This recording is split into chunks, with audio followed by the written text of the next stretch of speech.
The winter of 1880 did not arrive. It invaded. She had built the only thing that would hold. And now they were coming. All three of them. The ones who had told her she wouldn't survive October. She had built the door. He was asking her to open it. The winter that broke Dakota territory open like a frozen bone did not announce itself with ceremony. It arrived in the memory of survivors as a before and an after, a line drawn across the calendar of 1880 that divided everything into what had been manageable and what had not. Those who lived through it described the cold not as a temperature but as a presence, something with intention, something that found the gaps between wooden planks the way water finds the lowest point of any vessel. The men who had built the finest houses in Caldwell Ridge, who had hauled lumber from Fargo at prices that made their wives go quiet at the kitchen table, who had installed glass windows and brick chimneys and iron stoves with floral engravings on the sides, those men spent the worst 3 nights of their lives feeding fires that could not keep pace with what the sky was doing. Their children slept in coats, their water froze inside their homes. On the north hill above the settlement, where the earth looked more dead than anywhere else in the territory, a wooden door sat half buried in the hillside. Behind that door, a girl of 16 slept under a single wool blanket with pink cheeks and fingers that were warm to the touch. Her name was Willa Pruett, and every soul in Caldwell Ridge had predicted her death before the first snow fell. The story of how she came to be there, alone on that hill with $15 and a dead woman's Bible, begins 6 months before the blizzard, in the long amber days of June 1880, when the prairie grass stood waist-high and the horizon looked close enough to reach by afternoon. Willa had walked from Sioux Falls, 4 days on foot, sleeping at the edge of the road when darkness made the path impossible, eating what she had packed in a flour sack that grew lighter with each morning. She was not crying when she reached Caldwell Ridge. She had done all her crying in the days before she left, and then on the road itself, until somewhere around the second night she had run out of tears the way a lamp runs out of oil, not with drama but with a simple exhausted emptiness. By the time she crossed into the settlement's single main street, what remained in her chest was not grief but arithmetic.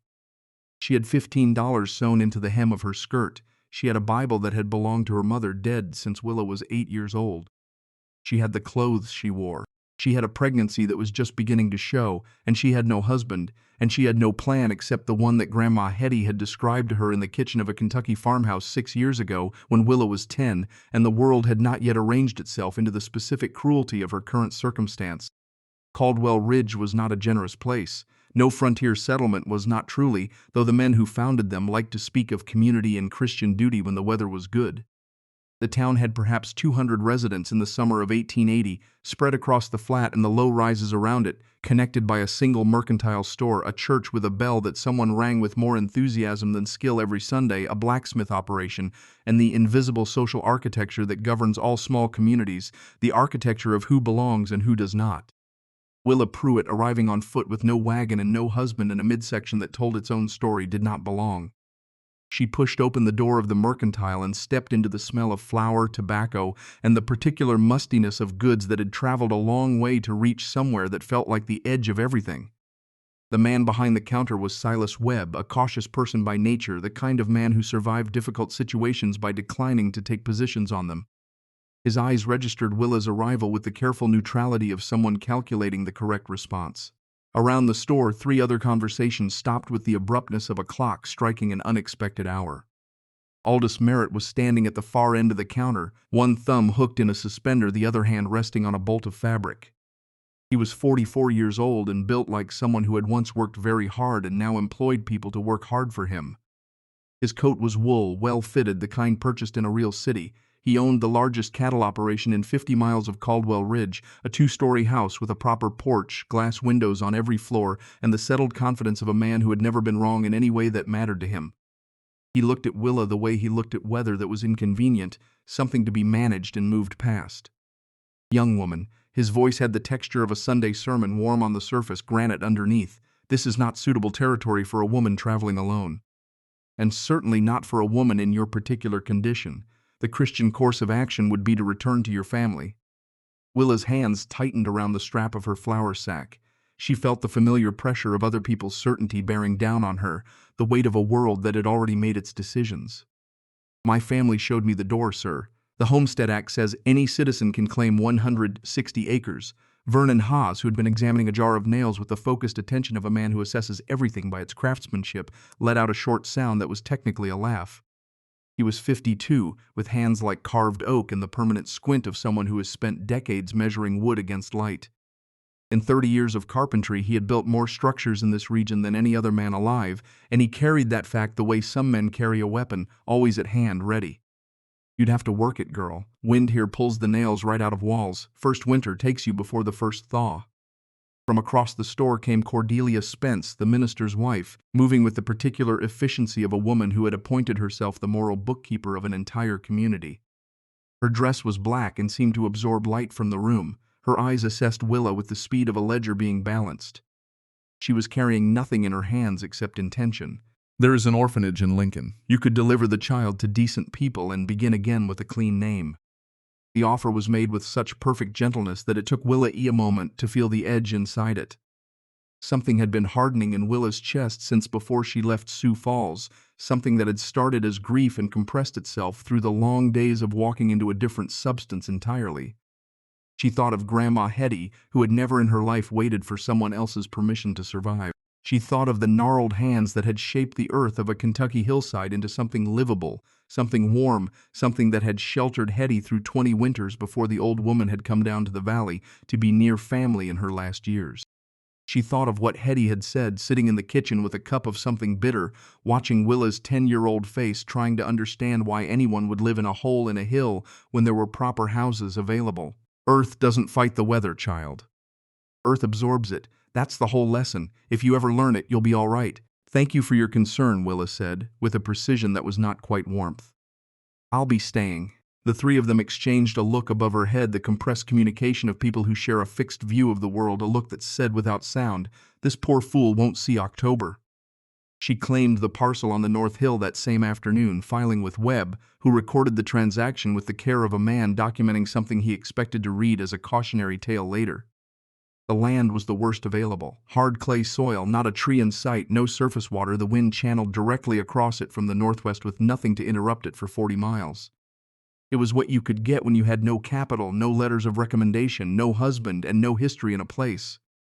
Other desperate people had looked at that parcel and walked away. Willa looked at the south-facing slope of the hill and saw something else entirely. She slept under the open sky the first 2 nights. The June air was warm enough that this was not the hardship it would become, and she used the time the way Grandma Hetty had taught her to use it. Before you ask the land what it can give you, you watch what it's already doing. She watched from morning through the long prairie dusk.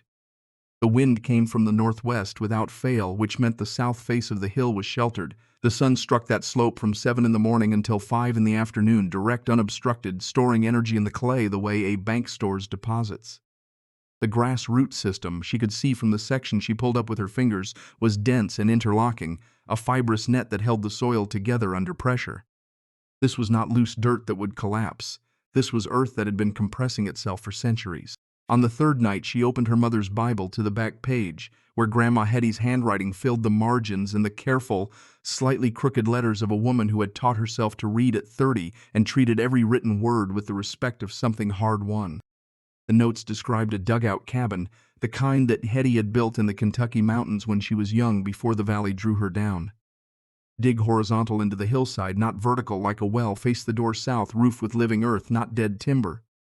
The ground 1 meter deep holds summer's heat through winter and winter's cool through summer. It does not fight the seasons. It remembers them. Willa spent $2.50 on a second spade from Webb's store. She had $12.50 remaining. She went to work. The first week was an education in the difference between understanding a principle and executing it with your body. The spade was heavy, the clay was stubborn in the morning when it was cool, and her arms, accustomed to kitchen work rather than excavation, burned by noon and screamed by evening. She dug horizontally into the south-facing slope, as Hetty's notes specified, cutting a rectangular space 4 meters wide and 6 meters deep, with enough height in the center to stand upright 2.5 meters at the peak. Every shovelful had to be carried out and deposited down the slope in a way that would later serve as drainage, not become a dam. She thought about that problem on the morning of the 4th day, sitting in the sun before the heat built, and solved it the way Hetty had apparently solved everything, by watching what the land was already doing and following it. Aldous Merritt rode past on horseback on the third day of digging. He pulled up and sat looking at her for a long moment, a man genuinely uncertain what he was observing. Willa was covered in clay to the elbows, her hair wrapped in a piece of torn cloth, her focus entirely on the angle of her spade. "What in God's name are you doing, girl?" The question was not unkind so much as sincerely baffled. "Building my home, Mr. Merritt." He removed his hat and scratched the back of his head, a gesture that did not suit the composure he usually maintained. "That's a hole, a cave. Civilized people build with lumber. Lumber cost $80 for a small house. I have 15. Because things cost what they cost for a reason, girl. You'll live like an animal." Willa drove the spade into the clay and met his eyes for the first time in the conversation. "Animals survive the winter, sir. I've heard that last year 3 families lost fingers to frostbite in lumber houses." She watched something move across his face, the particular displeasure of a man who has been handed an accurate fact he did not want. He spurred his horse and left without a farewell, and Willa returned to her digging, having planted a seed in Aldous Merritt's mind that would not stop growing until it grew into something he could not ignore. The second week, Vernon Haas arrived with 2 of his older sons, carrying offcuts of lumber from a recent job. He stood at the edge of the excavation with the crossed arms of a professional watching an amateur make expensive mistakes. "Girl, I feel sorry for you. Take this wood. I'll show you how to build a proper shed. Won't be a mansion, but it'll have 4 walls and a roof that stays on." Willa was crouching at the entrance of the half-finished dugout, eating hardtack with lard, her back already carrying the particular ache that had become her constant companion. "That's very generous, Mr. Haas, but I already have walls the wind can't reach." He peered into the opening, then at his sons, then back at her. "That's packed earth. It'll dissolve in the rain. You'll drown in mud before January. This earth has been compacted for 1,000 years. It'll hold a while longer." Haas shook his head with the slow certainty of a craftsman watching waste happen, and his older son muttered something about leaving the crazy girl to her consequences. They left with their lumber, but without their silence. By the end of that week, all of Caldwell Ridge knew that the disgraced Irish girl was digging herself a hole like an animal, that she was clearly unwell in the head, that it was a tragedy for the innocent child she was carrying. Cordelia Spence organized a charitable Christian visit. She arrived with 3 women from the church circle, a basket containing bread, a jar of preserved plum, and a quantity of condescension large enough to fill the dugout twice over. She called Willa dear, in the way people use that word when they mean something closer to unfortunate. She said that pride could cloud the judgment of the young, that there were limits to what anyone should be expected to endure alone, that the offer of Lincoln still stood. Willa accepted the basket. She thanked each woman by name, making eye contact unhurried. She did not explain herself, did not defend the hole in the hillside, did not give them anything to argue with. When they left, she listened to their voices carrying back on the prairie wind. Incorrigible, stubborn, that poor child. She sat down at the entrance of her half-finished home when they were out of sight, and she cried. Not one tear, not the contained and dignified tear of someone maintaining composure, but actual weeping, the kind that comes from the deepest parts of exhaustion, from months of being alone inside a situation that no one around her had the generosity to simply let her navigate. She was 16 years old, pregnant, without a single ally in this settlement, trying to build something out of almost nothing while the people around her treated her survival as an entertainment. She allowed herself 20 minutes of it. Then she wiped her face on the back of her wrist, picked up the spade, and went back to work. The third week was the week the dugout began to become something real. Willa had developed a system. She dug in the cooler morning hours when the clay was more cooperative, rested through the peak heat, and returned to work until the light failed. Her hands had changed completely, the softness gone, replaced by calluses over broken blisters, her nails worn to the quick. Her back had stopped screaming and settled into a continuous low complaint that she moved through rather than against. She reinforced the walls using a technique from Hetty's notes, a process she had at first thought was too simple to be effective. She mixed the clay she had excavated with cut sections of prairie grass, roughly chopped, creating a paste the consistency of heavy bread dough. She applied this in layers over the walls of the dugout, thin coats, each one allowed to dry before the next was added. When fully dry, each layer bonded to the one beneath it, and the result was a surface that was hard, smooth, slightly glossy, and absolutely immovable. She pressed her thumb against the finished wall and felt nothing give, the grass fibers running through the clay the way rebar runs through concrete, binding the whole matrix together. The roof presented the problem she had been thinking about since the first day. She had no money for milled lumber, but she needed something to span the excavated space and hold what would go above it. She walked 3 kilometers to where a creek cut through the prairie, and there she found what the drought years had left: fallen cottonwoods, some still solid at the core, stripped of their bark by weather and insects. None of them were straight, none were perfect. Every single one was free. She dragged them back one at a time, a rope around her waist and the log trailing behind her, the work taking 4 hours per trip under the summer sun. She made 5 trips over 3 days. The logs went across the span of the dugout, overlapping the walls by a meter on each side so the edge would deflect rain away from the entrance. Over the logs she wove branches, tight and dense. Over the branches she spread the single waterproof canvas sheet she had purchased, the most expensive item in her budget at $4. Over the canvas she piled 60 centimeters of prairie sod, cut in thick sections, living root side up. This was the part that stopped Haas when he came past the day she finished it. He stood with his arms crossed, looking at the layered roof, the earth on top with its grass still green, the logs protruding on either side. That roof comes down with the first heavy snow. Those logs aren't dimensioned to carry that weight. Willa was on top of the roof, tamping the sod flat with a wooden board. The weight distributes across the whole surface, Mr. Haas. It isn't like stacking bricks on one point. Earth is heavy, girl.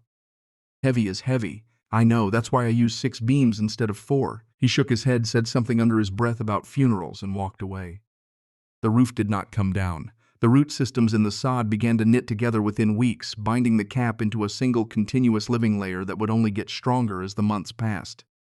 The door came from packing crates that Webb sold her for $1. She cut the boards to size, joined them with inexpensive hinges, and hung the door so that it opened inward.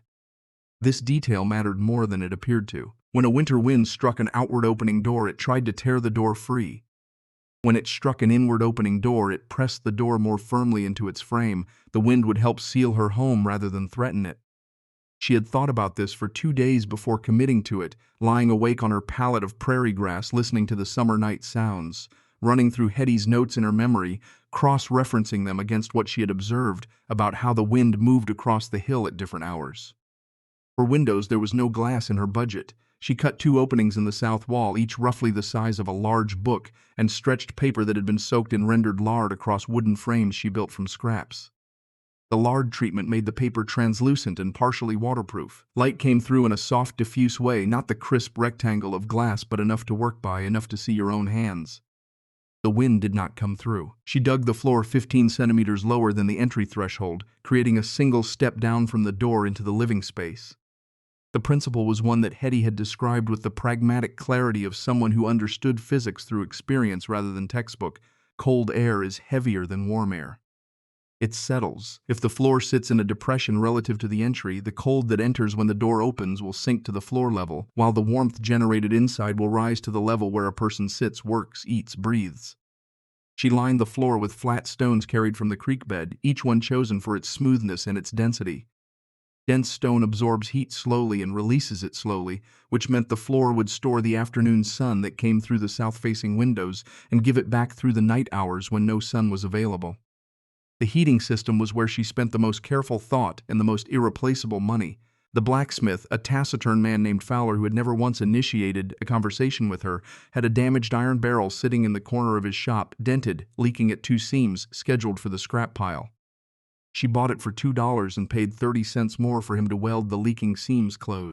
She installed this barrel at the center of the dugout with a length of salvaged metal pipe running from its top straight up through the roof to the outside air.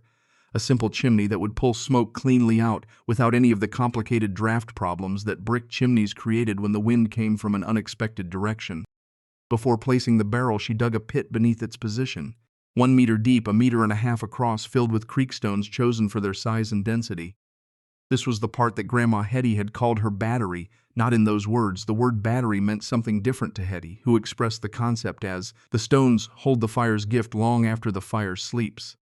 When the barrel burned, its heat radiated downward through the iron base into the stones below. The stones, dense and slow, absorbed this heat over hours. When the fire burned down to embers and eventually went cold, the stones continued releasing their stored warmth upward through the iron into the air of the dugout steadily for hours. In practical terms, this meant that Willa would need to maintain fire for 2 short periods per day, morning and evening, rather than feeding it continuously through the night the way every wood-burning fireplace in every lumber house in Caldwell Ridge required. A heavy curtain made from grain sacks she dyed with black walnut hulls hung just inside the door, creating an air buffer between outside and inside. Cold that entered when the door opened would meet the curtain before it reached the living space, mixing with the trapped air in the entry gap, losing its edge. She had cut a drainage channel around the entire perimeter of the entry, lined it with small creekstones to prevent erosion, directing water from rain and snowmelt away from the door rather than toward it. The final accounting, done in pencil in the back of her mother's Bible, came to $14.80. She had 20 cents remaining, 3 potatoes, half a sack of flour, a tin of lard, and a small collection of dried beans that she had been carefully preserving since her 3rd day in Caldwell Ridge. This was the full inventory of what she possessed as September arrived, and the first faint cooling entered the air at night. Owen Haas came alone one afternoon in late October, 14 years old and radiating the particular energy of a boy whose curiosity had finally overridden the opinion he had absorbed from his father. He invented a story about a stray cow, and even he seemed to know it was transparently thin, but Willa invited him in without making him feel the embarrassment of it. He stepped down through the entry and stopped, his eyes widened in the slow way of genuine surprise rather than performance. "It's warm in here." Outside, the first frost had already touched the ground, coating the dead grass with white at dawn. "Feels like September still." Willa explained it the way Hetty had explained things, not as lessons but as observations. The earth 1 meter deep remembers summer. In summer it will remember winter. It does not fight the seasons, it holds them. Owen touched the plastered wall, pressed his palm flat against the smooth clay surface. "Pa says this comes down in the rain." The sentence was not a challenge, it was a question dressed in someone else's clothes. "Your father is an excellent carpenter, but wood and earth work differently. Wood fights its environment. Earth doesn't fight anything." Owen stayed 5 minutes longer than his story about the cow required. When he left, the mocking edge that had been in his eyes the first time she had seen him watching her from across the road was gone. November came with wind that moved through the lumber houses of Caldwell Ridge like a finger finding piano keys, pressing each one and listening for the sound of something giving. The houses answered. The Merritt house, 2 stories and the showpiece of the settlement, required 3 fireplaces burning simultaneously to keep the family from seeing their breath in the upper rooms. The heat rose through the ceiling and vanished into the sky with perfect efficiency. The Haas house developed a drafting problem when Vernon added his new room with its imported Fargo brick chimney. The new chimney pulled air from the older rooms, creating a circulation that moved warm air toward the new fireplace and out through its flue, leaving the existing living areas colder than they had been before the improvement. Ruth Haas began coughing at the end of November. The Spence household discovered that their well-designed brick chimney reversed its draft when the north wind reached a certain speed, returning smoke to the interior instead of carrying it out. Reverend Spence had presided over this community for 7 years from a position of absolute certainty, and the chimney problem introduced him to the concept of a situation that correct thinking could not solve. Inside the dugout, the temperature held at 14 degrees Celsius through the first hard freezes. The stone battery did what Hetty had promised. 2 small portions of dried buffalo chips, morning and evening, kept the barrel going long enough to charge the stones, and the stones did the rest, steady as a pulse through the long, cold nights. No wind reached the interior. The curtain at the entry stopped the drafts that crept through every gap in every lumber structure in the settlement. Willa worked by candlelight on the rabbit fur pieces she was slowly assembling into a heavier blanket for the cold that she knew was still ahead, and the candle flame burned straight and vertical, undisturbed, in air that had no reason to move. Beatrice Merritt, Aldous' wife, arrived on an afternoon in mid-November without announcement or agenda. She was a practical woman in ways her husband was not, the kind of person who formed opinions from evidence rather than position. She had driven herself in a small cart, alone, and she stood at the dugout entrance for a moment before stepping down. The warmth met her at the threshold, and something in her body responded to it before her mind had formed a thought about it, her shoulders dropping slightly, her face losing the tension that had been building since the October cold set in. "It's like stepping inside the earth itself," she said, sitting on the 3-legged stool that Willa had shaped from a cottonwood stump. They talked for 20 minutes in the way of 2 people who have not spoken honestly to anyone in a while, and when Beatrice stood to leave, she had not mentioned the orphanage in Lincoln, had not referenced Willa's condition, had not offered guidance or correction of any kind. She left a fresh-baked loaf of bread on the shelf Willa had cut into the wall, and she looked around the space one more time before climbing out, not with the assessing eye of someone judging it, but with the attentive look of someone recording something they will need to remember. That night, the thermometer outside the Merritt house read 12 below 0 Celsius. In the lumber house, all 3 fireplaces ran through the night at full capacity. In the dugout, the stones beneath the iron barrel held the morning fire's gift into the dark hours, the temperature staying just above 13 degrees, the candle burning straight, the silence complete except for the distant moan of wind doing its work on the wooden structures down in the valley. Willa lay on her pallet with one hand resting on her stomach, where life was making itself known in small, persistent ways that no one in Caldwell Ridge had yet asked her about, and she thought about Grandma Hetty, gone now 4 years, dead at 71 in the Kentucky farmhouse she had finally come down from the mountain to occupy. She thought about the kitchen where Hetty had told her about the Earth's long memory, about the way cold and heat were not enemies to be defeated but energies to be understood, about the difference between a house that fights its landscape and a house that is part of it.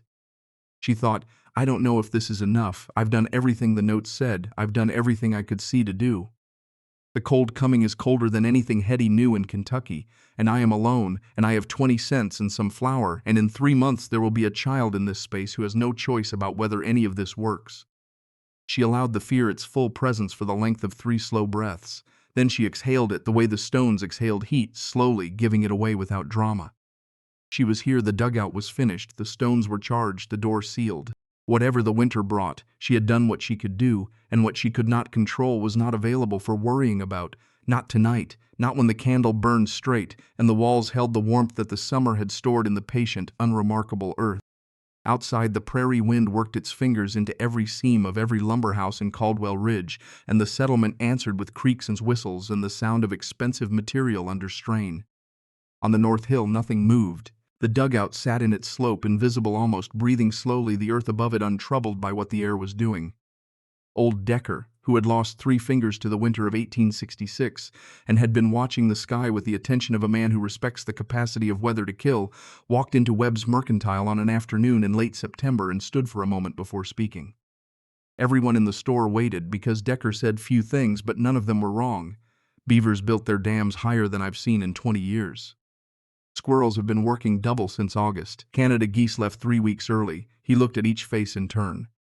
There's a winter coming that you haven't seen. Make your preparations accordingly. Nobody laughed. They all knew Decker did not joke about the cold. Willa Pruett on her hill had already made her preparations.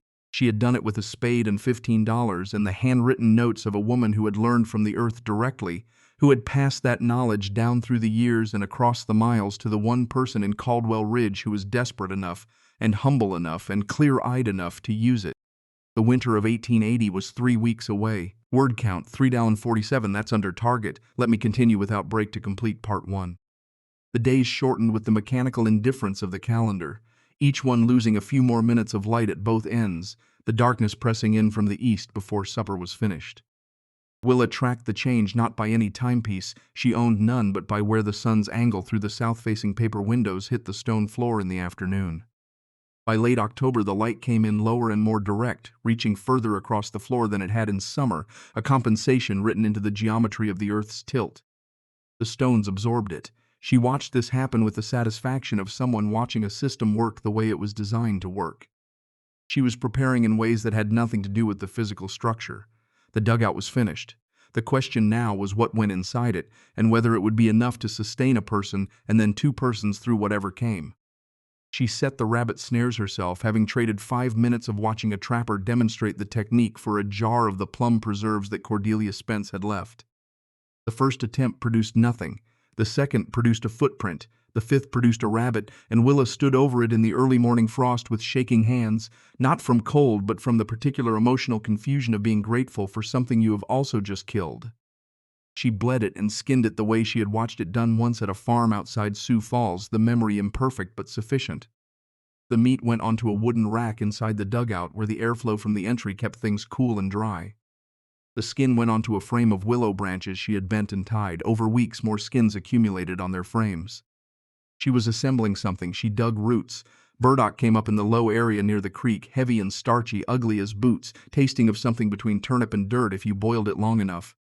Wild onions grew in clusters she had mapped in her first weeks of observation. Prairie sunflowers, spent and dry now, held seeds in their heads that she stripped into a cloth bag, working her fingers through the coarse fibers in the evenings after the light left the windows. Every calorie was an argument against the cold. Every ounce of preserved food was a week she could remain independent, rather than dependent on whatever the settlement chose to offer, which she had assessed accurately as very little. She stacked the dried buffalo chips against the north exterior wall, tight rows under the overhang of the dugout roof where they would stay dry through rain and snow. The north wall of the dugout absorbed and held wind. Against the exterior face of that wall, the stacked chips added both additional insulation and fuel in the same gesture. Hetty had never specified this. It was something Willa arrived at by thinking through the system herself. The way you extend a logic you have been given into territory the logic's author did not map. November arrived with the season's first real announcement of itself, a wind from the northwest that had genuine malice in it, a cold that was not the crisp, pleasant chill of October mornings, but the edge of something that meant business. The lumber houses of Caldwell Ridge began their season of complaint. Willa heard the sounds from her hill, the distant percussion of timber contracting and expanding, the thin, high whistle of air finding gaps between boards that had fit well enough in summer. She heard these sounds in the way you hear a neighbor's argument through a wall, present but remote, happening in a different world. Her world maintained itself. 14 degrees in the morning before she lit the barrel, 15 or 16 after. When the fire burned down to ash in the evening, the stones beneath it held the temperature through the small hours so that she woke to 13 degrees rather than the 4 or 5 that a dying fire in a lumber house would leave. She used less than half the fuel that a comparable space heated by a fireplace would have required, which meant her stack of buffalo chips, which she had been told by Vernon Haas was nowhere near sufficient for a full winter, was going to outlast the winter by a considerable margin. Owen came back in early November, this time without a pretext. He stood at the entry and asked directly, without the mediation of a false story, "Can I come in again?" She said yes. He sat on a piece of the cottonwood she had not yet used, and they talked for an hour. Or rather, she talked, and he listened with the total absorption of a young person encountering an idea that reorganizes the landscape of what they thought was possible. He asked questions about the stone battery, about why the floor was lower than the entry, about the direction of the door's opening. Each question was genuine, without the performance of skepticism or the competitive edge that characterized his father's engagements with the world. When he left, he said, "My father's new room is making the whole house colder." It was not a complaint. It was an observation delivered in the same register as her explanations, as if he was already learning to describe the world in terms of systems and flows rather than appearances. The cold deepened through November. Ruth Haas's cough settled in with the permanence of a tenant rather than a visitor. 3 other families in the settlement reported frozen water inside their homes by the 3rd week of November, not in the outbuildings but inside, in rooms where people lived. The Spence household had begun rotating which rooms it occupied based on which chimney was functional that day, a domestic chaos that the Reverend addressed by increasing the length of his prayers and the certainty of his tone. The Merritt house ran its 3 fireplaces day and night and still felt, in the upper rooms, in the far corners, in the kitchen before the breakfast fire was lit, like a building that was losing the argument. On the North Hill, the temperature inside the dugout was steady. Steady was the word that meant everything, not warm in the way a well-fed fighter norms a room warm, not the swinging arc of hot by the hearth and cold by the window, but constant, reliable, the temperature of a place that had made peace with its situation. Willa sat in that constancy and thought about what Grandma Hetty's life must have looked like, tucked into the Kentucky hillside with the mountain above her and the valley below, seasons passing over the roof of living earth. The stone and clay absorbing and releasing, the world doing what it did while the woman inside it read, worked, and endured. She thought, "I am going to be all right," not with the defiant certainty of someone who needs to believe it, but with the quiet recognition of someone who has looked at the evidence and followed it to its conclusion. The evidence was in the temperature of the air around her, in the dry preservation of the meat on its rack, the skins on their frames, the root vegetables in the cool but not freezing corner of the dugout where she had positioned them. In the fuel stacked outside that she had barely touched, in the fact that she was not cold. She was not, as everyone in Caldwell Ridge had announced with such confident authority, dying. What she was alone, and the aloneness was something she had not yet fully made her peace with. There were evenings when the wind outside reached a certain pitch, and the prairie dark pressed against the paper windows, and she was aware with a physical precision of how completely she existed outside the community below.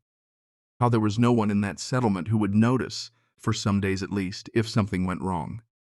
How the nearest person who might wish her well, Beatrice Merritt, had expressed that goodwill in a single visit and a loaf of bread which was more than most. How Owen Haas, 14 years old, was the closest thing she had to an ally, and he could not acknowledge this in front of his father. She did not in these moments collapse or rage. She had spent those responses on the road from Sioux Falls, exhausted them thoroughly, and what remained was something more durable. She picked up the piece of work in front of her, the fur pieces being assembled into a sleeping cover for the child, the root vegetable being prepared for tomorrow's meal, whatever it was, and she continued. Continuing was the thing. Hetty had never described it as courage. Hetty had described it as just not stopping. The winter was coming. Everyone knew it. The lumber houses and the dugout and the stubborn woman inside it and the community below that had written her off and the trapper with 3 fingers who had read the signs in the behavior of animals and told anyone who would listen what was on its way. Willa Pruett in the last weeks of November 1880 was as ready as $15 and 3 weeks of excavation and a dead woman's notes in the back of a Bible could make her. She had built the thing. She had stocked it. She had thought through every failure point she could identify and addressed each one with the material available to her. The question that remained, the one she could not answer with arithmetic or labor or the careful application of Hetty's knowledge, was whether what she had built would hold against something that had not happened yet, that no one in the territory had lived through in a generation, that old Decker felt in the stumps of his missing fingers as a certainty that kept him awake. She set this question down each night. It would answer itself when it was ready. Until then, the stones held their heat, the door sealed itself against the wind, and the living earth above her kept its long promise. December arrived in Dakota territory the way death arrives, quietly at first, then all at once. The temperature dropped 6 degrees between the 1st of the month and the 10th, then dropped 6 more between the 10th and the 15th, each step a ratchet clicking in one direction only. The sky turned the color of old pewter, flat, textureless, the kind of sky that withholds rather than threatens, giving nothing away about what it is preparing. The prairie grass, which had been tawny through November, went colorless, beaten down by the first hard frosts into something that looked less like vegetation than like the memory of it. The few cottonwoods along the creek stood stripped to their bones, their branches making thin black lines against the gray, and the wind that moved through them made a sound that was not quite musical, not quite human, but something that landed in the chest before the ears understood it. Old Decker came to the North Hill on a Tuesday morning, arriving without announcement, which was his habit. He had walked from the settlement perhaps a mile, at a pace that suggested his remaining fingers were already feeling the temperature in ways that the air thermometer had not yet confirmed. He stood at the dugout entrance for a moment, looking at the construction with the comprehensive eye of a man who has survived by reading terrain correctly, then descended the single step without being invited because he was not the sort of man who waited for formalities. The warmth met him. He stood in it for a moment with his eyes closed, the expression on his face belonging to someone who has been right about something important, but takes no pleasure in it. "I've seen the winter of '66, he said, his voice carrying the flat declarative quality of a man who does not waste breath on qualifications. "People died in lumber houses better than anything they've got down there. You're doing the one thing that makes sense." He turned slowly, taking in the plastered walls, the stone floor, the iron barrel with its pipe climbing cleanly through the roof, the curtain at the entry that was still swaying faintly from his passage through it. "I can't tell you if it's enough. The cold coming is different from ordinary cold. It has duration. That's what kills people, not the temperature itself, but how long it sits." He paused at the entry, looked back once. "You've got more right than anyone down there. I don't know if that's enough. I'm telling you so you can decide for yourself." Willa held the information the way you hold a heavy tool, with both hands, without pretending it was lighter than it was. She thanked him, and he nodded once and climbed back out into the gray morning, and she listened to his footsteps receding across the frozen grass until there was nothing left but the wind. She sat for a long time after that. The fear that she had been keeping in its assigned corner of her mind was not dramatic. It did not announce itself or demand attention. It simply expanded, taking up slightly more space than it had before Decker's visit, pressing against the edges of the careful structure she had built inside herself. She thought about the child, who by now made its presence unmistakable in ways that went beyond the visible, a weight, a rhythm, a set of movements that happened on their own schedule regardless of what Willa was doing. She thought about Grandma Hetty, who had survived Kentucky winters in a dugout similar to this one, but Kentucky was not Dakota, and the winters Hetty had described were cold in the way that most cold is cold, temporary, manageable, the kind that made you grateful for fire rather than the kind that made fire irrelevant.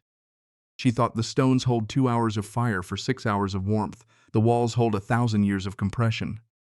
The door opens inward. Everything that can be prepared has been prepared. She had been over the inventory of her preparations so many times that it had the quality of a prayer, something recited for the comfort of repetition rather than new information. The prayer did not resolve the fear. It only reminded her that the fear was not actionable. She put it down. She went back to work. The work now was different from the digging. The digging had been about creating the vessel. The work of December was about filling it correctly, about testing every system, about finding the failure points before the cold found them first. She burned a fire in the barrel each morning for the full length of time it took to charge the stones, then let it die and waited, timing the decay of warmth with the only instrument she had, her own body's sense of temperature, which had become over these months surprisingly precise. 12 hours after the morning fire, the air inside the dugout was still within 2 degrees of what it had been at the fire's peak. 14 hours, still within 4, she was not going to wake at 3 in the morning to find ice in her water bucket the way 3 families in the settlement already had. She found one weakness she had not anticipated. The paper windows, which had served through autumn without complaint, began to admit a thin feather of cold air at their upper right corners when the wind came from a specific northwest angle, a gap she had not detected because the summer wind never blew from precisely that direction with sufficient force. She addressed it with a mixture of rendered lard and dried clay, packing the edge of the frame into the wall with her thumb, waiting for the clay to set, checking it again. The feather of cold air stopped. She held her palm against the repaired corner for a full minute. Nothing moved. This was the nature of the work in December. Small repairs, careful verifications, the patient audit of a system that had to be right in every particular because there was no margin available for being mostly right. The settlement below was spending December purchasing confidence, more lumber, more coal ordered from Bismarck, more sealant applied to the gaps between boards that kept opening as the temperature swung. Aldous Merritt had a man come out to re-chink the exterior walls of his house for the second time since October. Vernon Haas sealed the doorway to his new room with nails and old canvas, admitting defeat on the chimney problem and losing the room entirely rather than continuing to let it drain warmth from the rest of the house. The Spence household developed a protocol for the chimney reversal. When the north wind reached a certain pitch, identifiable by ear, the fire was damped and the family retreated to a single interior room where body heat alone could keep the temperature tolerable for an hour or so until the wind shifted. Willa observed none of this directly. She heard about it from Owen, who came on Saturdays now without any pretense of a reason, arriving with the straightforward purposefulness of a boy who had decided that what he was learning on the North Hill mattered more than what anyone thought about him for learning it. He reported on the settlement the way a scout reports, specific without editorializing. The Haas new room was sealed. His mother's cough was worse on mornings when his father had to let the fire die overnight to conserve fuel. The Merritt upper rooms were being used for storage now because no one could keep them warm enough to sleep in.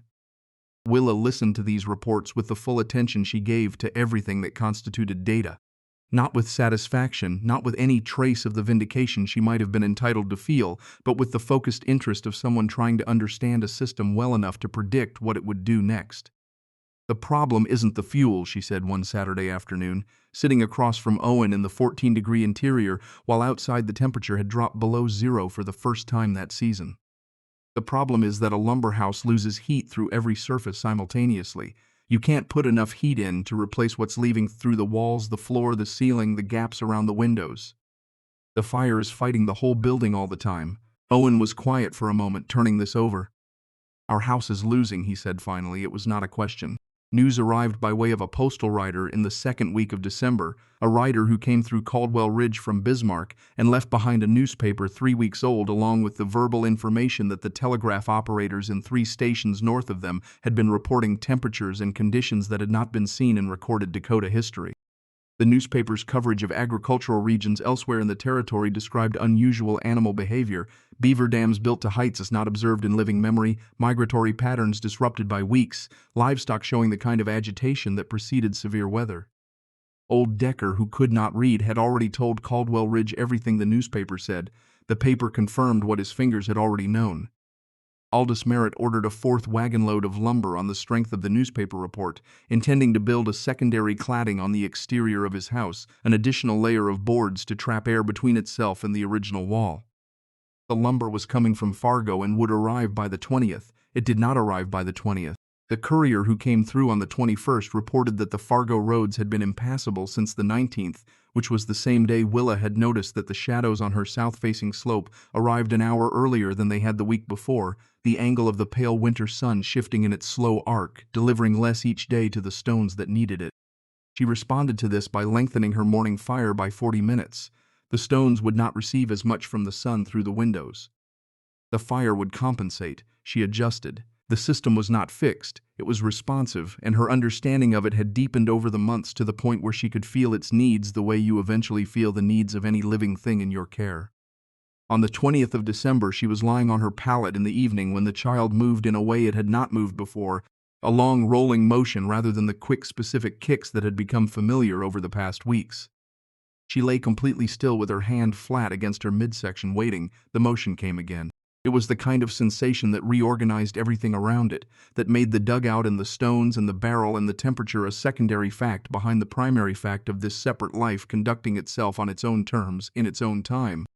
She was going to be a mother in approximately 3 months. The child did not know it was in Dakota territory in the winter of 1880. The child did not know that the people in the settlement below had predicted its mother's death. The child knew only what it required, which was warmth and continuity in time. Willa had never in her life felt the weight of something more completely. Every decision she had made since Sioux Falls, every shovelful of clay, every stone carried from the creek, every hour of the fire's careful management, every repair made to the window corners existed for the reason that was moving under her hand in the warm darkness of the dugout. If she had been afraid before in an abstract way, the fear that belonged to uncertainty, what she felt now was different. More specific, the kind of specific that sharpens rather than paralyzes. She put her hand flat against the wall. The clay held its warmth steady at the temperature of preserved summer. "We're going to be all right," she said to the wall, to the child, to Grandma Hetty, whose notes had made this possible. It was not a declaration of certainty. It was a declaration of intention, which is the only kind available to people who have done everything possible and must now wait. 3 days later, the sky turned yellow. The 23rd of December began wrong in ways that were visible before there was anything specific to point to. The usual sounds of early morning, wind at low register, the occasional creak of the settlement's structures adjusting to the temperature were absent. The silence was total in the particular way that total silence always means something is about to be replaced by its opposite. The prairie animals had understood this first, as they always did. Willa had noticed 2 days earlier that the rabbit activity near her snares had dropped to nothing, the paths through the grass she had been monitoring untracked, as if the rabbits had received a message she had not.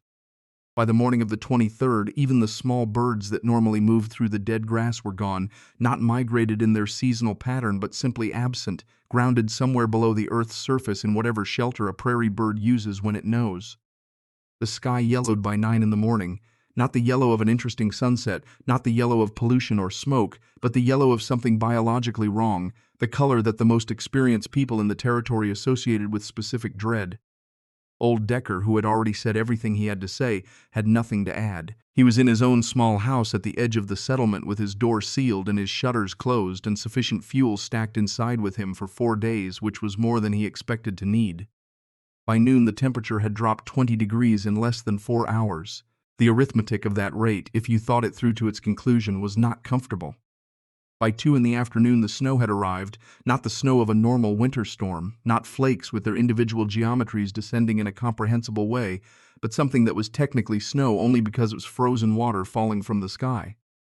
What it felt like was needles. What it moved like was horizontal.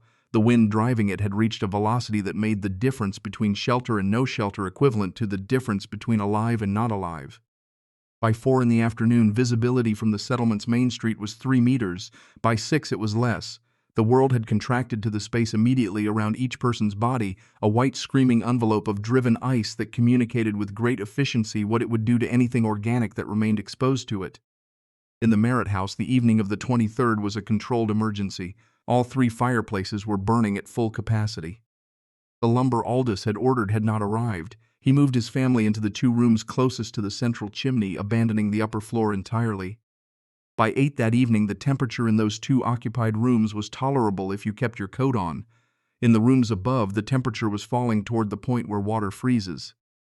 Aldous sat at his kitchen table with a candle and a piece of paper and did the arithmetic of his remaining fuel supply against the rate at which he was burning it, and arrived at a number that did not work. 3 days, possibly less if the storm continued at this intensity. He crumpled the paper, a gesture that accomplished nothing, smoothed it flat again, refolded it, put it in his coat pocket. Beatrice saw him do this from across the room. She did not ask about the paper. She already knew what arithmetic done at a kitchen table in a blizzard produced. In the Haas house, the sealed new room had become a structural liability. The cold air accumulating in the unheated space was conducting through the shared wall into the room where Ruth lay under every blanket the family possessed. Her cough by now, something that had moved from concerning to frightening, the kind of sound that made everyone in the house hold their breath for the moment after it to assess whether it was getting worse.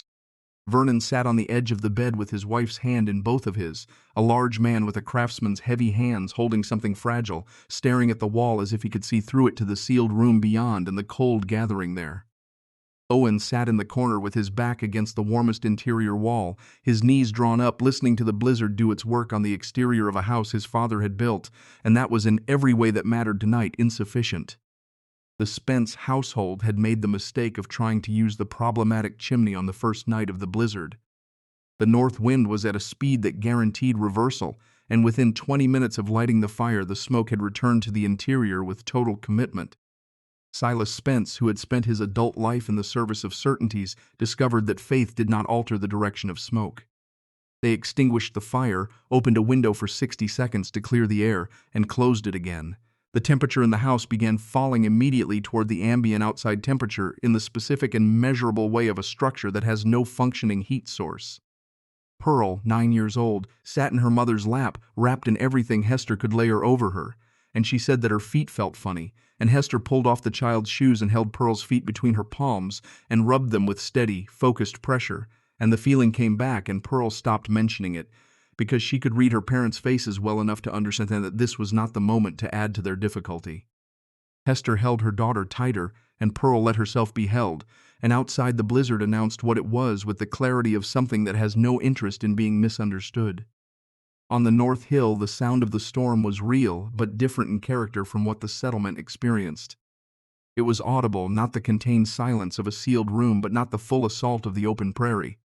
2 meters of earth above, 2 meters on each side, the clay and stone and root systems of the living roof doing precisely what Grandma Hetty had understood they would do, not fighting the energy of the storm, but absorbing it, distributing it, reducing it to a frequency that was informational rather than threatening.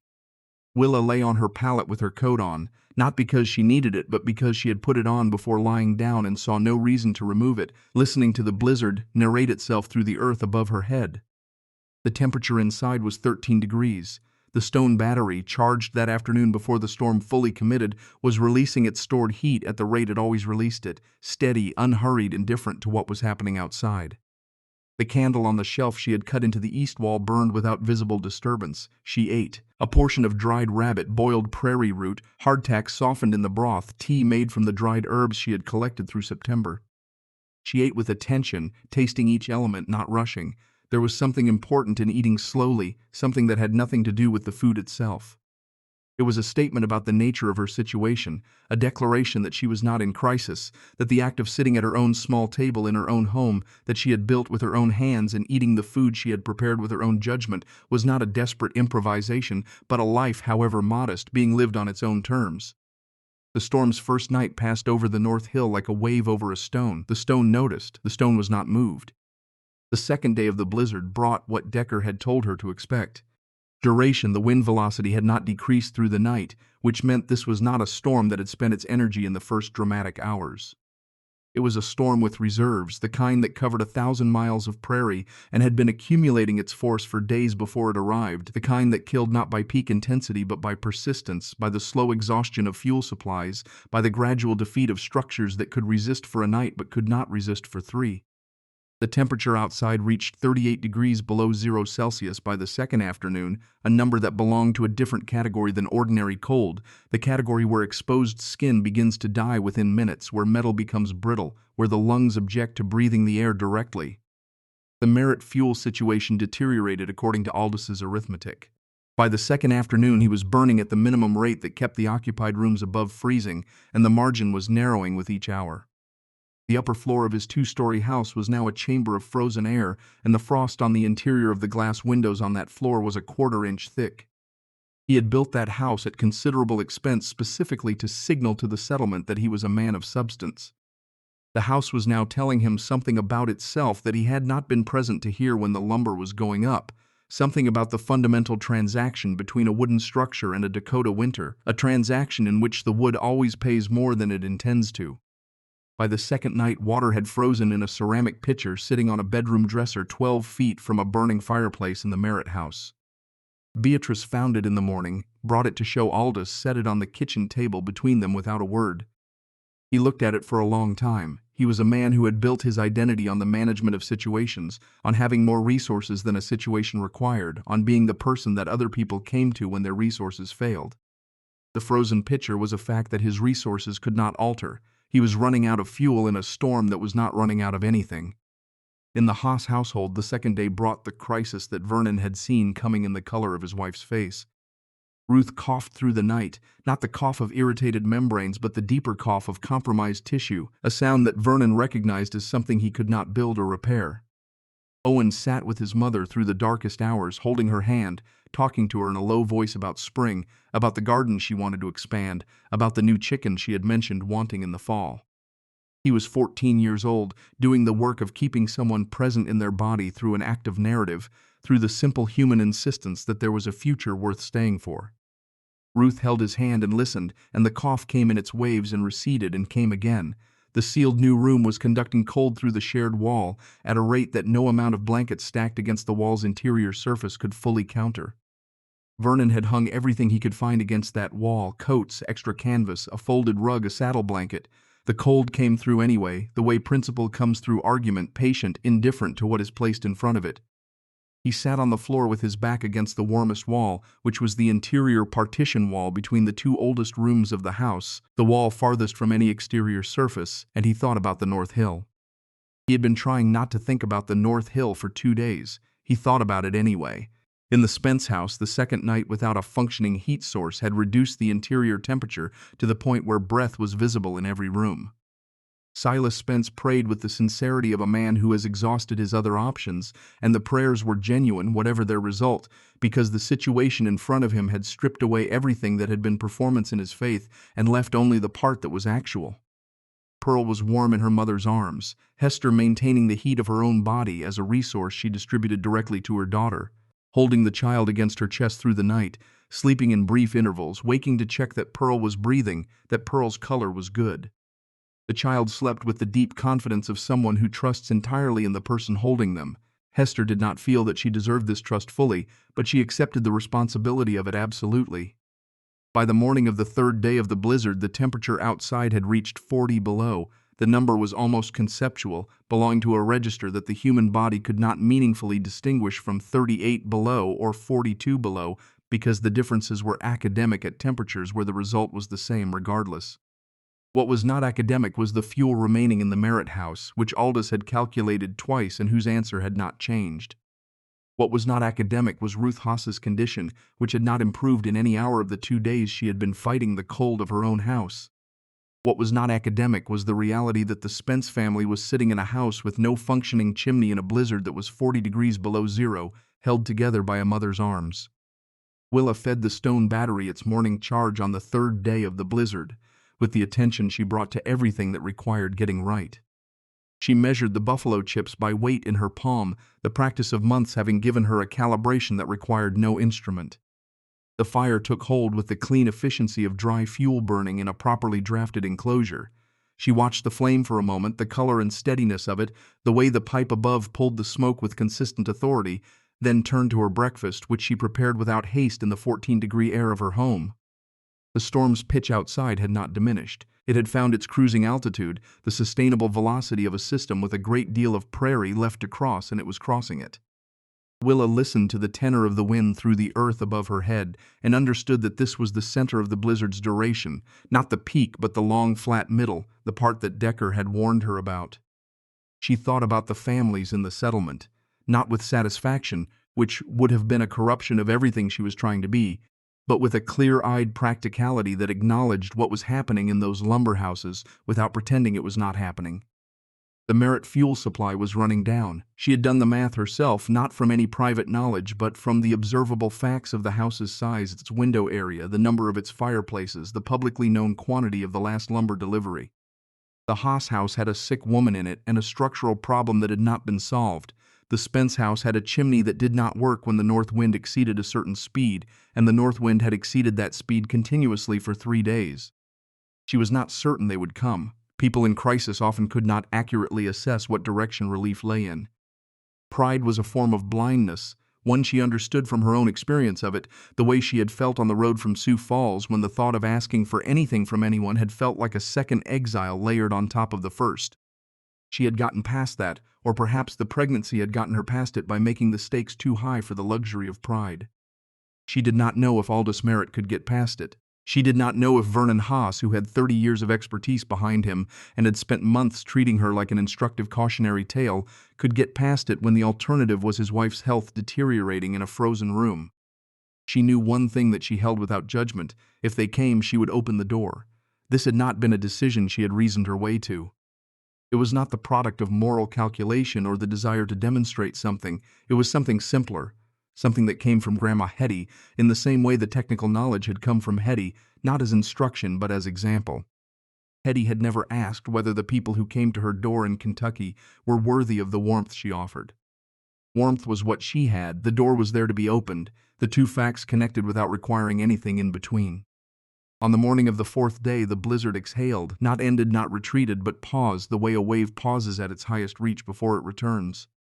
The velocity dropped for approximately 90 minutes, the visibility extending from 0 to perhaps 30 meters, enough to see the shapes of the settlement below from the crest of the North Hill, enough to navigate by. The sky remained wrong, the yellowish gray of a system that has not finished its business, but the immediate assault was in intermission. Willa went out in the pause to collect snow for water, a bucket in each hand, moving quickly because she understood that 90 minutes was an estimate the storm had not made as a promise. She was at the crest of the hill, the settlement visible below her in the flat winter light, when she saw the movement. 3 separate groups, from 3 separate directions, moving through the knee-deep snow toward the North Hill. They moved with the particular determination of people who have spent time considering other options and found them insufficient. She could identify them at 30 meters by their shapes. Aldous Merritt in front of his family, the largest figure, moving with the deliberate pace of a man carrying something heavier than his coat. Vernon Haas behind his, carrying something that resolved itself as distance, closed into the shape of Ruth, bundled in everything the family owned, cradled against her husband's chest. Silas Spence with Pearl in his arms, Hester beside him. Willa stood with her 2 empty buckets and watched them come.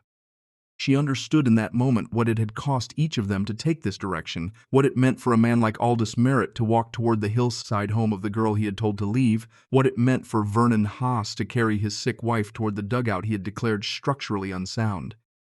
She understood it because she had her own version of it, the long walk from Sioux Falls, the moment of pushing open the mercantile door, knowing what would meet her inside. Every person walking toward her through the snow had taken their own version of that walk. Aldous reached the bottom of the hill first. He stopped 20 feet from her, and the words he produced were stripped of everything that had always surrounded his words before: the authority, the paternal certainty, the implication that he was doing you a favor by addressing you at all. What remained was the irreducible. My children are losing heat, I've no fuel left that matters, the walls of my house are cold on the inside. Vernon Haas, arriving 30 seconds later with Ruth against his chest, said, "She needs air that isn't moving, warm air without drafts." "I can't give her that." His voice was not asking. It was reporting, a craftsman describing the gap between what a structure was designed to do and what it was actually doing. Silas Spence, arriving last with Pearl sleeping against his shoulder, said only, "Please, one word," carrying the weight of 30 years of certainties being set down at once. Willa looked at the 3 men, at the families behind them, at the people who had composed the full complement of her rejection in Caldwell Ridge, who had between them told her she was foolish, dangerous, immoral, misguided, certain to fail. She looked at them standing in the snow at 40 degrees below zero with their resources exhausted, their structures defeated, their children cold. The door opened inward. She had built it that way deliberately, so the pressure of what was outside pushed it more firmly closed rather than tearing it free. She pushed it open against the logic of its design and held it. "Come in, there's room for everyone." The warmth that met them at the threshold was not dramatic. It was not the blast of a roaring fire. It was something more disorienting than that, the steady, reliable, constant warmth of a temperature that had been maintained for months without interruption, the warmth of earth that had made a promise and kept it. Each person who descended the single step into the dugout stopped moving for a moment, not because the air was hot but because it was stable, because the contrast with what they had been existing inside for 3 days was the contrast between a sustained emergency and its resolution. 14 people in a space built for one. It was tight in the way that survival is tight, without margin, without comfort beyond the fundamental comfort of not dying. Willa organized it with the quiet efficiency of someone who had been thinking about her space for months, who knew every dimension of it by memory. Ruth Haas went nearest the iron barrel where the temperature was highest, the children next, Pearl still in her mother's arms, the Merritt boys on the floor near the stone wall that held the most accumulated warmth. The men at the perimeter where the temperature was lowest but still, by any measure that mattered, survivable. She heated water. She had enough dried herbs for tea, enough for everyone once, enough for the children twice. She divided her bread without calculation, giving without accounting, the way the stone battery gave heat without counting what it gave. She did not speak about the months of rejection, did not reference any prediction anyone had made about her survival, did not allow the space she had built to become a theater for settling accounts. What she said was practical. The fire would be fed twice daily, the stones would maintain the temperature through the nights. No one needed to do anything except stay inside. The storm would end when it ended. Until it did, the earth would hold them, all of them, without preference, without condition, exactly as it had been holding her.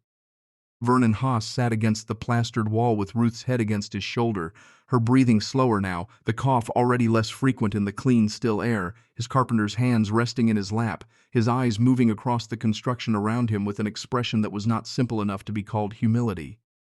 It was the expression of a man revising a very large document inside himself, a document he had been writing for 30 years, crossing out sections, rewriting conclusions, understanding that the revision was not a defeat but a necessary correction that would make everything that came after it more accurate. The blizzard returned at nightfall with its full voice. Inside the dugout, the temperature held. The blizzard ended on the morning of the fourth day the way certain arguments end, not with resolution but with exhaustion. The energy simply gone, the air falling still so completely that the silence it left behind had texture, something you could press your hand into. The sky that emerged from behind the storm system was the specific blue of extreme cold, a blue with no warmth in it, saturated, hard-edged, the kind of blue that is beautiful in the way that dangerous things are sometimes beautiful, completely, without apology. The sun came up over the eastern horizon and hit the snow with an intensity that was almost aggressive, light bouncing off every surface simultaneously, the whole world a single white reflection. The temperature outside remained at 20 below 0 Celsius. Without the wind, this was survivable for a person properly dressed. With the wind gone, the storm's aftermath was visible from the crest of the North Hill, in every direction, the settlement laid out below like a document written in damage. The Merritt house stood with frost on the interior surface of every glass window, visible from 100 yards as a gray opacity where the glass should have been clear. The chwung that Aldous had built for his cattle, the structure that had cost more than most families in the territory spent on their own homes, had lost its roof section above the eastern pen. Dark shapes in the white around the collapsed section told the rest of that story without requiring any approach. Vernon Haas's house had a set of ice formations along its roof edge, each one the thickness of a man's arm, hanging in rows like the teeth of something immense. One of the upper windows had cracked, probably on the second night, a clean diagonal line across the glass that was visible from the hill. The addition, the room with the problematic chimney that had cost Vernon 4 months of savings in materials, sat sealed and silent, its new lumber lighter in color than the weathered boards of the original structure, the contrast between them now looking less like construction progress than like a record of miscalculation. The Spence house had lost 3 shingles from a section of its roof where snow accumulation had built unevenly, the weight finding the weakest fastening point the way weight always finds it eventually. A dark triangle of exposed sheathing showed where the shingles had been, snow already filling it, the cold working its way through the gap into the attic space above. The north hill showed a door, a pipe, a gentle mound of white that would have appeared to a stranger as simply a feature of the terrain. The living roof had received the same snow as every other surface in the territory, but on the dugout that snow was not a threat. It was insulation, an additional layer above the 60 centimeters of earth already there, the storm inadvertently contributing to the warmth of the one structure in Caldwell Ridge it had not managed to compromise. The 14 people who had spent 3 nights in that structure emerged into the morning light one at a time, blinking in the reflected brightness, steadying themselves on the step up to the outside. They stood in the snow and looked at the valley below with the expressions of people who had crossed something and knew they could not uncross it, who understood that the territory they were standing in now was not the same territory they had occupied before the storm, though the physical landscape was identical in every measurable way. Aldous Merritt was the last of the men to emerge. He stood for a long moment beside Willa, both of them looking down at his house, at the frost-lidded windows, at the dark shapes in the white near the collapsed cattle pen. He was a man who had spent his adult life in the management of facts, in the conversion of difficult realities into action plans, in the refusal to be defeated by anything that could be addressed by sufficient resources. He had sufficient resources for almost everything. He had not had sufficient resources for the winter of 1880, and the evidence of this was visible in every direction he looked.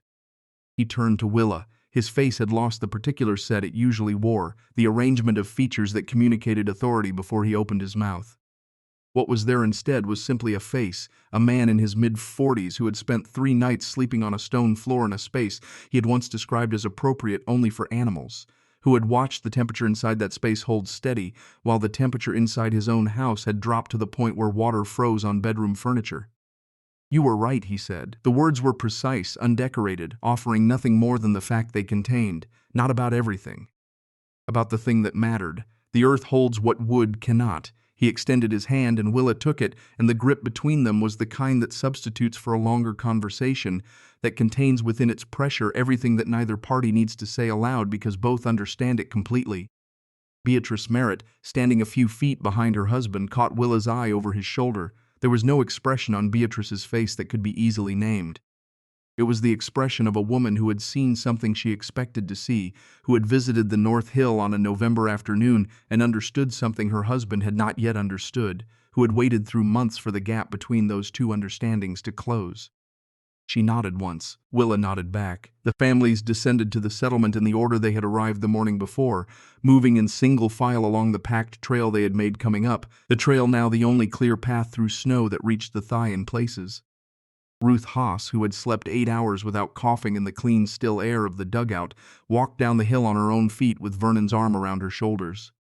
Her color was better than it had been in 6 weeks. The 3 nights in air that was warm without being smoky, stable without being drafty, had given her lungs the rest they had been unable to get in any room of the Haas house all winter. She walked carefully, conserving herself, but she walked. Pearl Spence, who had woken that morning entirely warm, entirely rested, entirely unaware that her parents had spent 3 nights monitoring her breathing with the focused terror of people who understand what cold can do and are watching for signs of it, walked down the hill holding her father's hand. Silas Spence walked beside her with the specific quality of presence that belongs to someone who has put down a fear they were carrying and has not yet recalibrated to the lighter weight. He was quieter than Willa had ever heard him. For a man whose professional instrument was his voice, whose entire public identity was constructed around the authority of what he said, the silence he carried down the hill was significant. It was the silence of revision. Cordelia Spence walked on Pearl's other side, her free hand occasionally touching the child's hair in a gesture that was not performative. Everything about Cordelia in the aftermath of 3 nights in the dugout was stripped of the quality that had characterized her before the storm. The energy that had previously organized itself into judgment had been redirected into something more private, something she was clearly still working out. She had not spoken to Willa directly since coming in from the storm. When she reached the bottom of the hill, she stopped, turned, looked back up at the figure standing at the entrance to the dugout watching them go. Her mouth opened. Then she closed it, turned away, took Pearl's hand on both sides now, continued toward home. Willa watched them all the way to the bottom of the hill, until they dispersed toward their respective houses, until the snow swallowed the sounds of their movement. She was alone again on the North Hill. The silence that settled over her now was different from the silence of the storm's duration, different from the silence of the months before the storm, different from every variety of aloneness she had accumulated since Sioux Falls. This silence was not empty. It was full of something she did not have an exact word for, something adjacent to vindication but without vindication's edge of bitterness, something more like completeness, the sense of a shape that is closed. She went back inside. The temperature was 14 degrees. The stone battery had held through the night and was still radiating the morning's fire. She put water on to heat, sat on her stool, put her hands flat on her thighs, breathed. Outside, the blue sky of extreme cold pressed down on everything with equal pressure. The repairs across the settlement took the better part of January. The Merritt cattle pen required rebuilding from its collapsed section, work that proceeded slowly in temperatures that made extended outdoor effort dangerous. Aldous hired 2 men who knew timber framing to do the reconstruction, supervising from a distance in a coat so heavy he moved like a bear in it. When the work was done, the new section of the pen was built closer to the main barn, the exposure reduced on every side, the design consultation happening less with the carpenters Aldous hired than with Vernon Haas, who came by uninvited one afternoon and stood looking at the original collapsed section for 10 minutes before saying what he saw. Aldous listened. This was new. The Haas house required addressing the window that had cracked, the chimney problem that had never been solved, the secondary cold conducted through the shared wall with the sealed addition. Vernon undertook these repairs himself, which was appropriate, the craftsman diagnosing the craft. He sealed the addition more thoroughly, creating a dead-air space that functioned as insulation rather than a cold reservoir. He redesigned the chimney cap with a deflector that broke the wind's ability to reverse the draft, a solution that cost $1 in materials and 4 hours in labor and worked completely. He did not celebrate this solution. He documented it in his work journal, a leather-covered book in which he recorded every project he undertook, writing beside this entry a note that would become something he read back periodically for the rest of his life. A 30-year education in lumber did not contain this. A girl of 16 with a dead woman's notes knew what I did not. Owen came to the North Hill the Saturday after the storm ended, as he had been coming every Saturday, but this time he brought his work journal, a younger version of his father's habit, a notebook he had started keeping in November when the information he was gathering from Willa exceeded what his memory could reliably hold. He sat on his usual section of cottonwood log and opened the notebook to a new page and asked questions with the methodical focus of someone who has decided that this knowledge is worth acquiring completely rather than partially. How deep before the temperature stabilizes? What ratio of grass to clay in the wall mixture? Why creek stone rather than quarried stone for the floor? How the pipe diameter relates to the draft quality? Willa answered each question with the same patience she had applied to every other element of the winter's work, not rushing, not simplifying, not performing expertise, just describing what she knew from what she had done. Near the end of the visit, Owen set down his pen. "Why did you let us in?" His voice carried genuine inquiry rather than challenge. "They were cruel to you, all of them." He paused. "We were." Willa considered the question with the seriousness it deserved rather than reaching for the easy answer. She thought about Grandma Hetty, who had never to her knowledge refused anyone who came to her door in genuine need. She thought about the earth itself, the principle she had been building from since June, the principle that had nothing to do with deserving. "The stone doesn't decide which direction to give heat," she said finally. "It gives in every direction equally. That's what makes it useful. I learned from the stone." Owen wrote this down. He wrote it slowly, the way you write something you expect to carry for a long time. Vernon Haas came to the North Hill on a February morning without Owen, without any of his sons, alone with his work journal under his arm. He stood outside the entrance for a moment, which was unlike him, Vernon Haas being a man who had always moved through spaces with the unquestioning confidence of someone who builds spaces for a living. Then he descended the step. "Teach me," he said, 2 words, no preamble, no softening architecture around them, not to build a dugout. "Teach me the principles, the reason the earth behaves the way it behaves, the reason your roof holds what mine could not. I want to understand it as engineering, not as accident." What followed was 3 hours that would later be described by both of them, at different times, to different people, as among the most useful 3 hours they had spent. Willa laid out what she knew from Grandma Hetty's notes, from her own 6 months of observation, from the direct evidence of the winter just survived. She drew diagrams in the clay floor with a stick, explaining thermal mass, the specific heat capacity of dense materials versus air, the principle of the airlock at the entry, the relationship between roof mass and structural load distribution. Vernon listened with the absolute attention of a craftsman who has encountered a system more sophisticated than the one he has been using and is performing a rapid reassessment of everything he thought he knew. He asked good questions, the questions of a man who understood construction deeply enough to understand where his own understanding had gaps. Why does the grass in the wall mixture change the behavior of the clay when it dries? How does the floor depression affect the thermal layering of the room's air? What is the relationship between the stone battery's mass and the duration of its heat release? Willa answered from knowledge where she had it, from reasoning where she did not, saying clearly when she reached the edge of what she could verify from experience and was moving into inference. This honesty seemed to increase Vernon's respect rather than diminish it. He had spent 30 years working with people who never admitted the edge of their knowledge. "In 30 years of carpentry," he said at the end of the 3 hours, sitting on the cottonwood log that had become the dugout's informal guest seat, looking at the walls with the assessing eye of a professional that had by now shifted from assessment to something closer to admiration, "I built structures that looked correct. Good lumber, proper joints, solid foundations. They looked like what a house is supposed to look like. They fought every winter because they were designed to impose rather than to accommodate." He paused. "You built something that doesn't look like a house, it looks like a hill. It won every night of the worst blizzard in 20 years. He was quiet for a moment. "I have some rethinking to do. The word spread through Caldwell Ridge the way anything spreads in a small settlement, through the specific chain of who talks to whom over what, accelerated by the fact that the blizzard had given everyone a story that demanded telling. Vernon Haas was the primary vector, partly because he was the most respected craftsman in the region, partly because he had the professional vocabulary to explain what he had learned in terms that other builders could apply, partly because he had developed the habit, after those 3 nights on the stone floor, of being meticulous about attribution. "I learned this from Willa Pruett," he said in every context where the subject arose, with the same emphasis, the same specificity. "The girl we called crazy, she saved our lives with it, I am telling you what she told me." This formulation, exact and unmodified, reached Bismarck by April through a carpenter who had come to Caldwell Ridge for a job. It reached 3 settlements north of there by summer through a circuit-riding preacher who had heard the story in the Caldwell Ridge church on a Sunday visit. The principles themselves, the thermal mass, the earth-sheltered design, the stone battery, the entry airlock, were not secrets. They were observations, coherent ones, about how materials behave under thermal stress, about the difference between a structure that contains warmth in spite of its environment and a structure that is held by its environment regardless of conditions.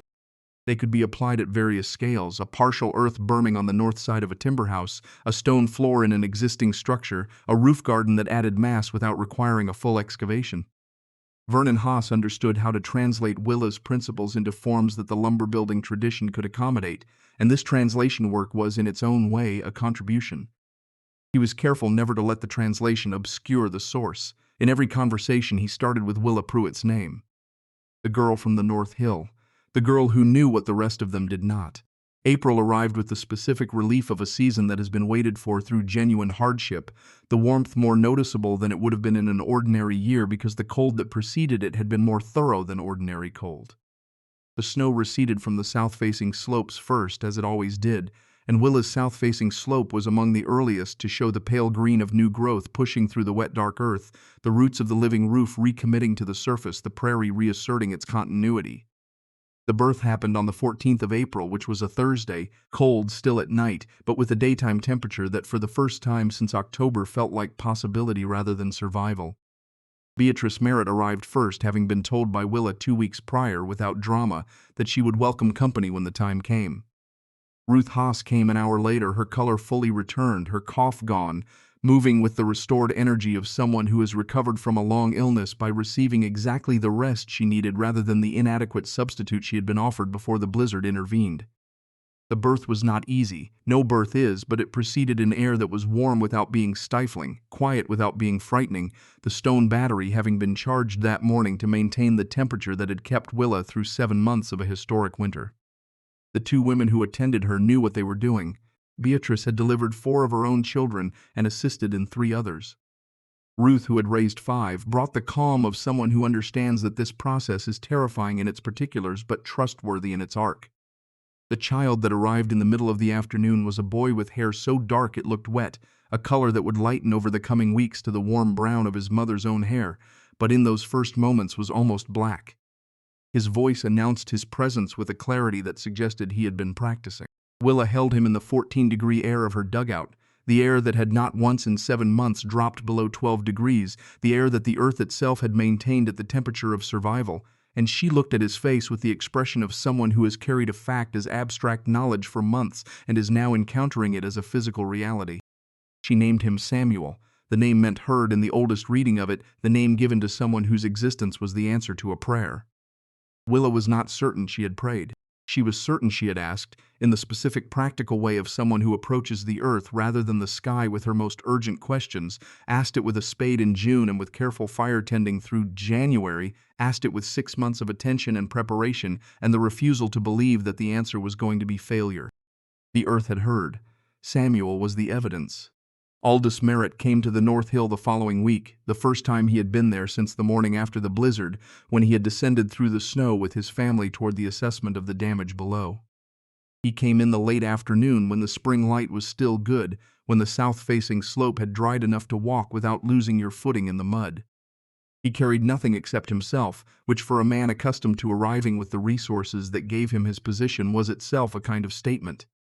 He stood outside the entrance, looked at the mound of earth with its new green, the door that showed its age in the scuffs of 6 months of daily use, the pipe that had drawn smoke cleanly through the worst winter in a generation. Then he descended the step into the interior which he had last experienced as a man in crisis. He looked around the space differently now, with the attention he might have given a structure he was considering purchasing, systematic, respectful, admitting the quality of what he was seeing. Samuel was sleeping in the wooden cradle that Vernon Haas had delivered 3 days after the birth. The finest piece of work the carpenter had produced in 30 years by his own assessment, the wood joined with a precision that was not only technical skill but something beyond it, an attention that contained apology and admiration in its dovetails. Aldous looked at the cradle for a moment, then at the child in it, then at Willa.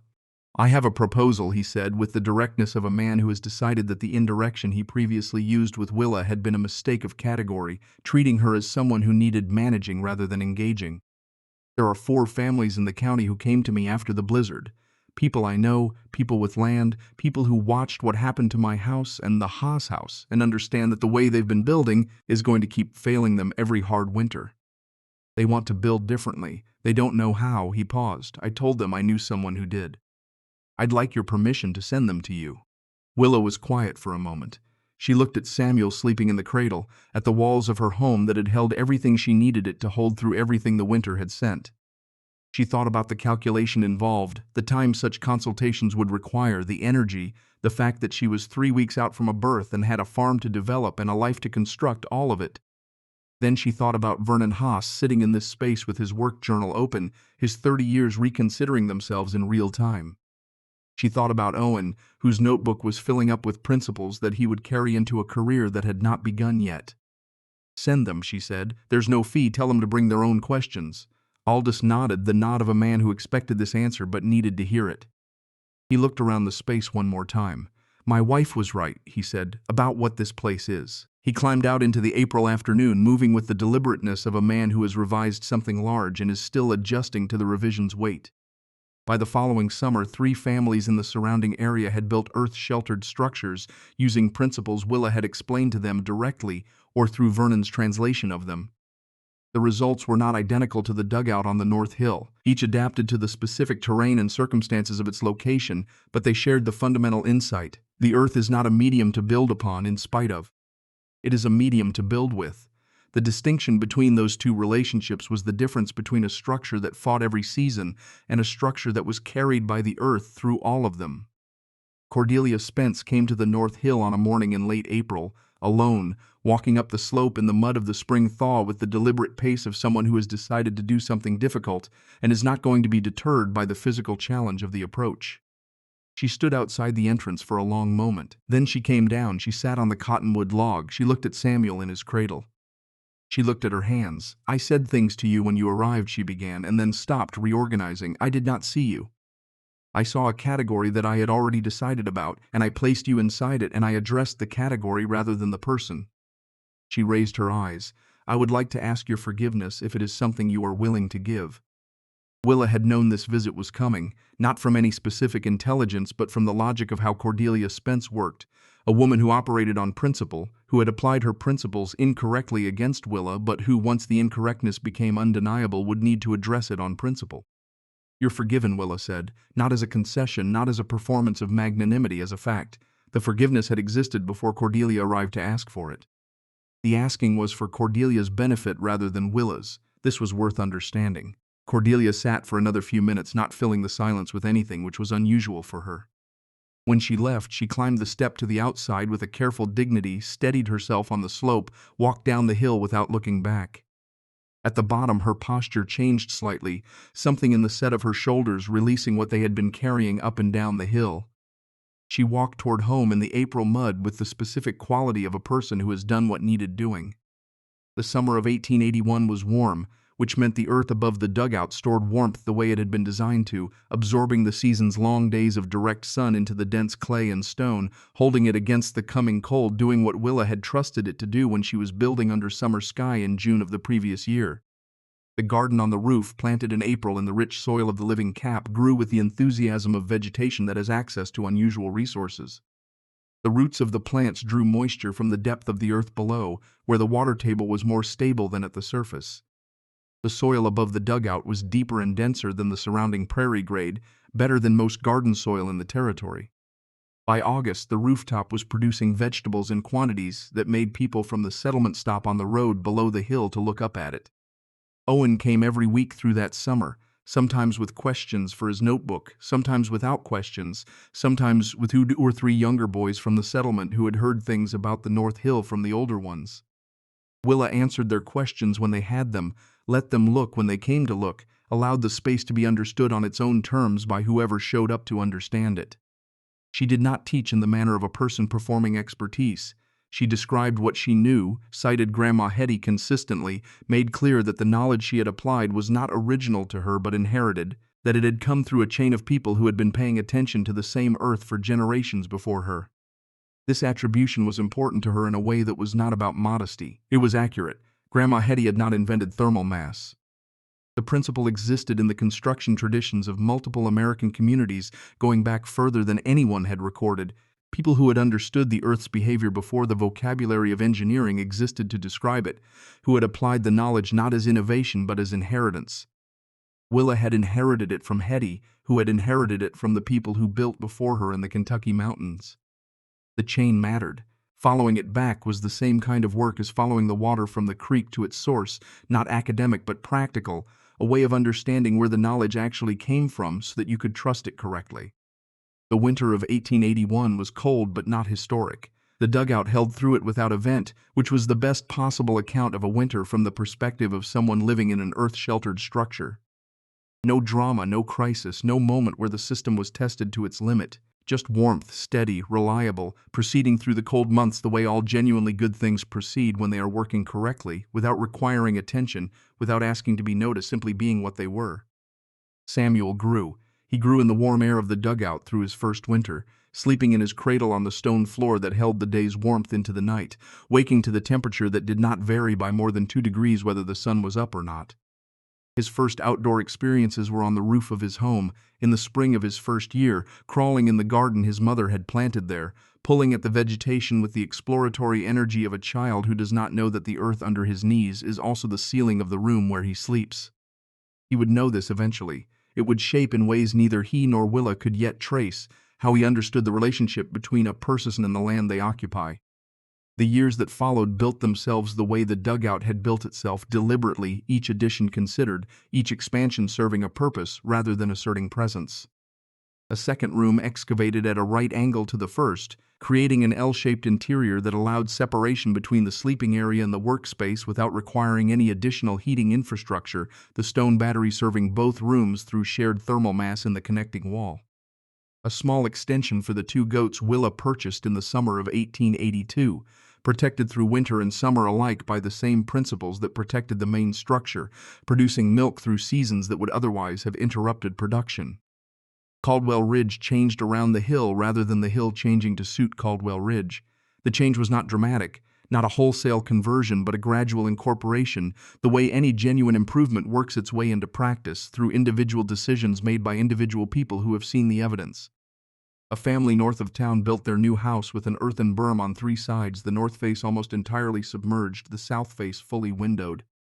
A farmer to the west dug his root cellar deeper and wider than necessary for storage alone, lining it with the stone battery principle, using it as a supplementary heating space for his family in the worst cold. Vernon Haas redesigned his entire approach to residential construction, incorporating what he had learned into every new project, building structures that did not look like the dugout on the North Hill, but that carried its logic in their bones. Owen Haas, who turned 21 in the spring of 1887, built his house on the parcel adjacent to the North Hill. He had been planning the design for 3 years by then, had filled 2 notebooks with specifications, had consulted with Willa on every decision that touched the principles she had taught him, had run the design past his father for the structural engineering that his own training had not yet given him the vocabulary to specify. The result was something that looked from the road like an ordinary house, modest, square, with proper windows on all 4 sides. From the north, the earth bermed up against the wall to the roofline. From inside, the floor was stone, the walls were double thickness with an insulating fill between layers, the main room oriented toward the south, with windows sized to admit maximum winter sun. The chimney had a deflector cap. The door opened inward. The day he moved in, he walked across to the North Hill and stood at the entrance to the dugout, which was by now 14 years old, its living roof so well established that in summer it was genuinely difficult to identify as a structure rather than a natural feature of the hillside. "I've been building toward this since I was 14, he said, and there was nothing in the statement that required a response because it was complete as it stood.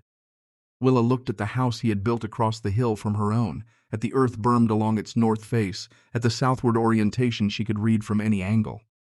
"Your father would have built it differently 10 years ago, she said. "It's better than what he would have built." "He taught me everything he knew," Owen said. "You taught me what he didn't know. The combination is better than either would have been alone."